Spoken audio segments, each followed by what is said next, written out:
Hello Libra, Sun, Moon, Rising and Venus signs. Kamusta kayo? Sana po'y nasa mabuti kayong kalagayan. Welcome back po sa Star Tarot. Kung bago kayo rito, welcome din kayo. Thank you for your support. I truly appreciate it. God bless you all, Libra. Maraming salamat sa mga likes and subscribes po ninyo, pati na rin sa mga comments na iniiwan ninyo. Pauna mensahe ninyo, the dancer. Ayan, self-expression, no? So, siguro sa ngayon, iniimbitahan kayo na i-express ninyo yung inyong sarili. Okay? Kung ano yung nasa isip ninyo, ano yung laman ng kalooban ninyo, express them, put them into words para mas magkakaroon kayo ng pagkakataon na marinig, no, ng ibang tao kung ano man yung saloobin ninyo, kung ano yung iniisip at laman ng inyong damdamin. Okay? So, siguro nasa shy kayo or nahihiya kayo or wala kayong lakas na loob, no?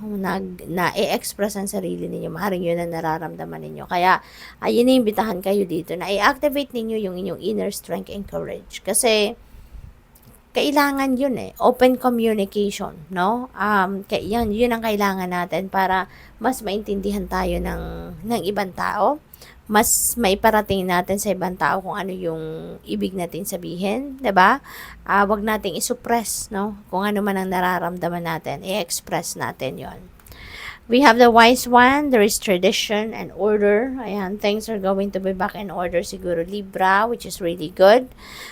Pwedeng magfo-focus kayo sa ngayon, ano, sa mga bagay-bagay na mga siguro na-distract kayo in the past at hindi ninyo ito nabigyan ng karampatang oras, panahon at atensyon, no? So, mahari ngayon, you're going to put things in order na. So, which is really good.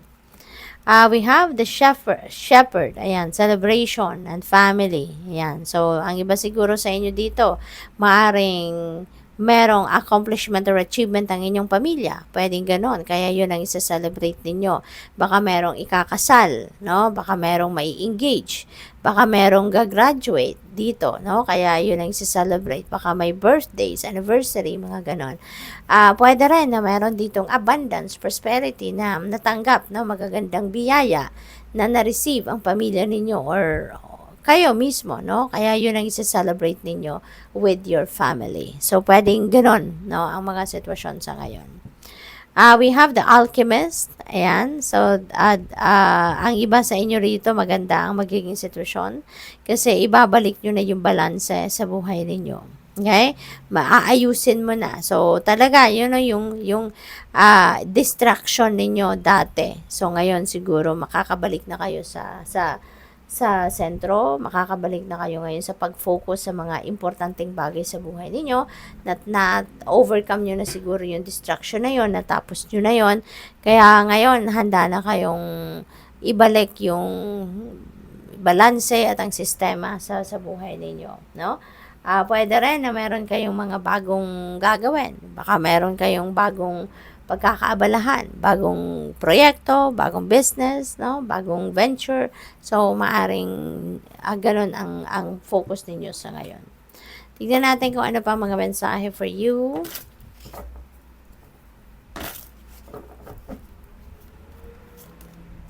Five of Swords. Ayan. So, may conflict dito, no, between you and another person.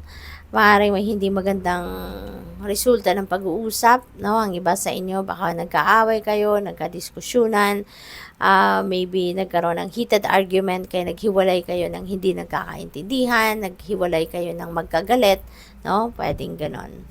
What else? We have 3 of Cups. Ayan, so may celebration talaga, no?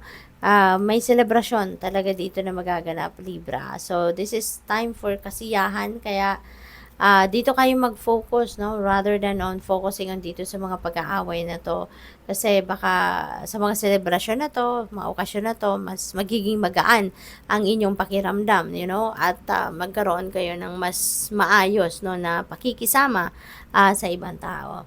Kasi kung magiging magaan ang inyong pakiramdam, mas magiging magaan yung damdamin ninyo, 'di ba? Baka mas makapagpatawad kayo ng mas maaga, yung ganon.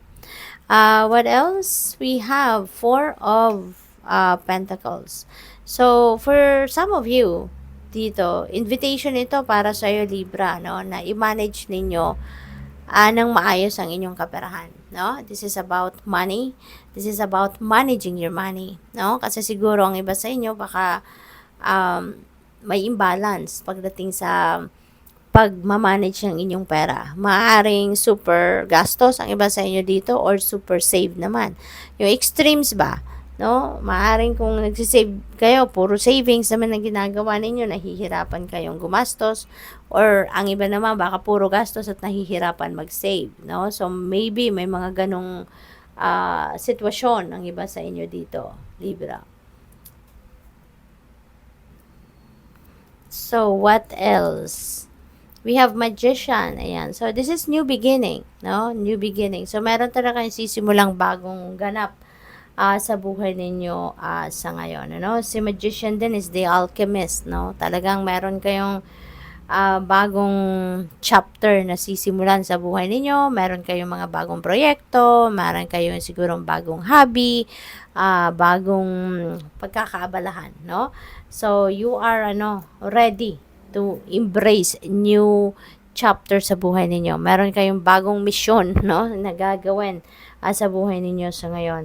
At kung ano man yung ano ninyo ngayon, kung ano man yung mga goals ninyo, ano man yung mga dreams ninyo, maaaring sa ngayon hindi na kayo magdadalawang isip at magsisimula na kayo mag-take action towards that.